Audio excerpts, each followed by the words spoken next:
आज की इस वीडियो में इन सभी शब्दों का प्रयोग सीखेंगे, कैसे इन सभी शब्दों का अंग्रेजी बोलने में, सेंटेंस बनाने में प्रयोग किया जाता है। Use of neither dot dot dot NOR dot dot dot, इसका मतलब है ना तो ये ना तो वो, ना तो ये ना तो वो के लिए प्रयोग करते हैं। अब समझते हैं सेंटेंस कैसे बनाया जाता है। ना तो राहुल ना तो रवि अंग्रेजी सीखा। अब यहाँ पर नीदर के बाद जो खाली जगह है, इसमें कोई नाउन आ सकता है या कोई प्रोनाउन आ सकता है। नोर के बाद भी कोई भी नाउन आ सकता है या कोई प्रोनाउन आ सकता है। तो सेंटेंस देख लेते हैं कैसे बनेगा। नीदर राहुल नोर रवि लर्नड इंग्लिश। नो, ना तो मतलब नीदर, ना तो मतलब नॉर, इसके बाद राहुल लिखा हुआ है तो राहुल, रवि लिखा हुआ है तो रवि। यहाँ पर ये नाउन है, अगर कोई प्रोनाउन आएगा उसे भी लिख सकते हैं। अंग्रेजी सीखा लर्नड इंग्लिश। अब यहाँ पर टेंस देखेंगे, पास्ट इंडेफिनिट है तो लर्नड इंग्लिश हो जाएगा। ना तो मैंने ना तो तुमने पेड़ काटा, तो सेंटेंस बनेगा neither I NOR you cut the tree. Cut का सेकंड फॉर्म भी कट ही होता है, इस वजह से यहाँ पर ये V2 है लेकिन V1 के जैसा है। वेन का मतलब होता है जब भी हम बोलते हैं वेन मतलब हो जाएगा जब। अब कैसे प्रयोग करेंगे, जैसे जब एक कार्य समाप्त होने पर दूसरा एक्शन किया जाता है तो वेन का प्रयोग किया जाता है। मतलब एक काम समाप्त हो जाता है, इसके बाद दूसरा कोई काम स्टार्ट होता है।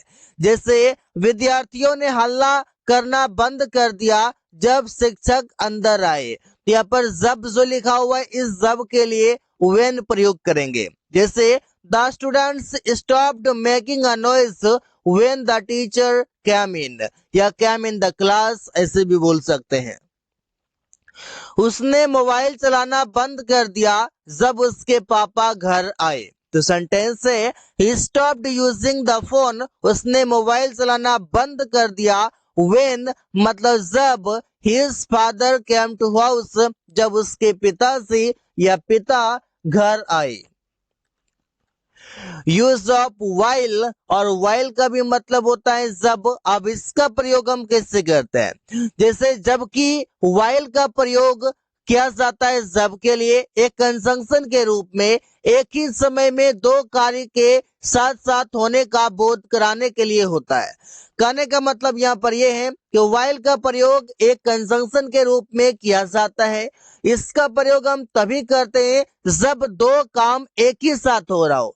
जब दो काम एक ही साथ हो रहा हो उसमें हम प्रयोग करते हैं वाइल का। जैसे लता ने नृत्य किया जब उसकी सहेली ने डिस्को गाना बजाया। अब यहाँ पर देखिए, नृत्य करना और डिस्को गाना बजाना ये दोनों एक ही साथ हो रहा है, दो काम एक ही समय में हो रहा है, इस वजह से यहाँ पर जब के लिए वाइल का प्रयोग करेंगे। जैसे सेंटेंस है कि लता danced while her friend sang a disco song।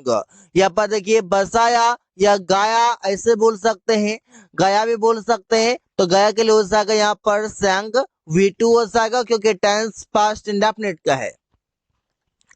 छोटी लड़की खेल रही थी जब उसकी माँ ने खाना पका रही थी, या जब उसकी माँ खाना पका रही थी।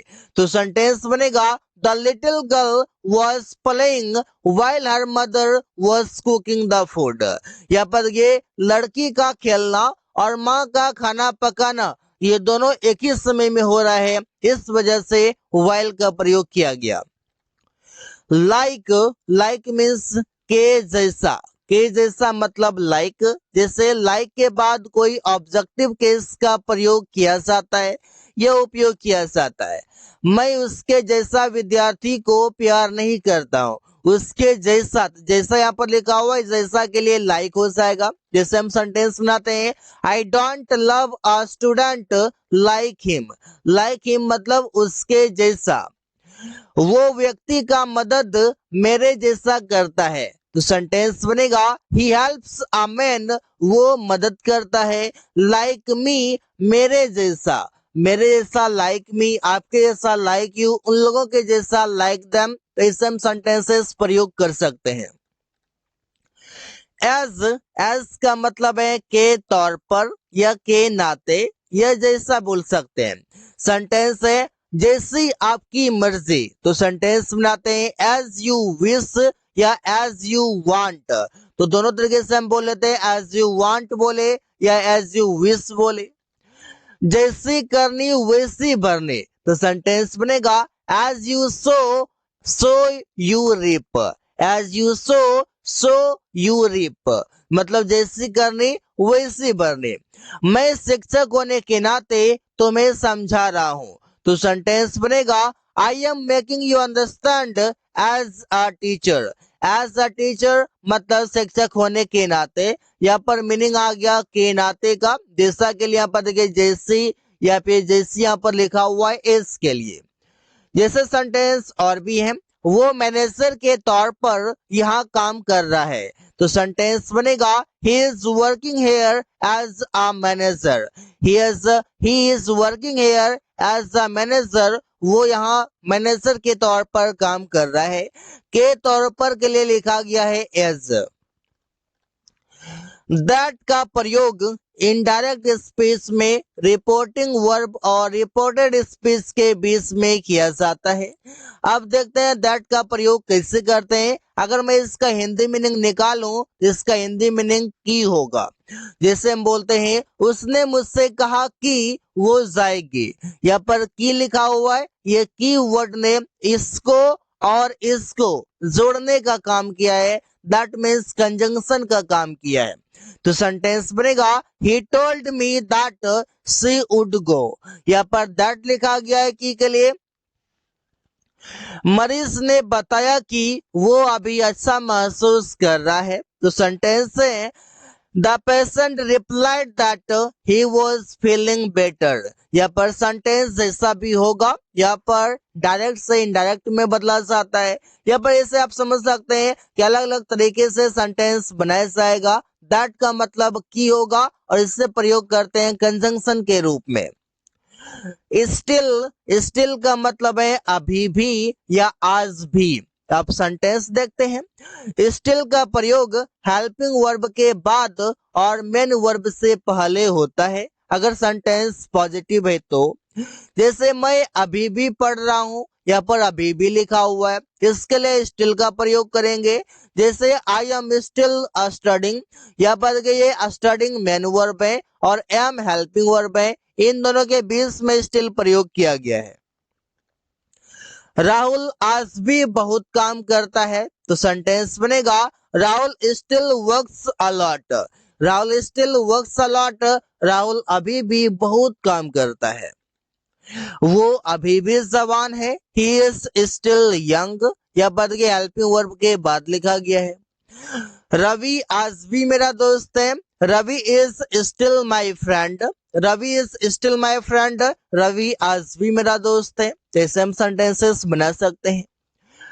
वेयर एज या फिर वाइल, ये दोनों का मीनिंग होता है जबकि। जब भी हम बोलते हैं जबकि तो प्रयोग कर सकते हैं वेयर एज या वाइल।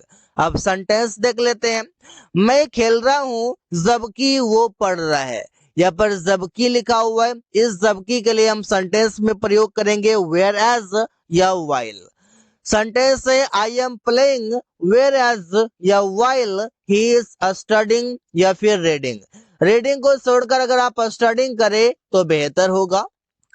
राहुल के पास 20 रुपया है जबकि रवि के पास 200 रुपया है।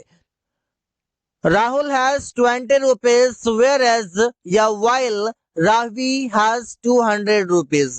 मतलब राहुल हैज 20 रुपीज, राहुल के पास 20 रुपये हैं, वेयर एज या वाइल जबकि रवि हैज 200 रुपीज, रवि के पास 200 रुपये हैं।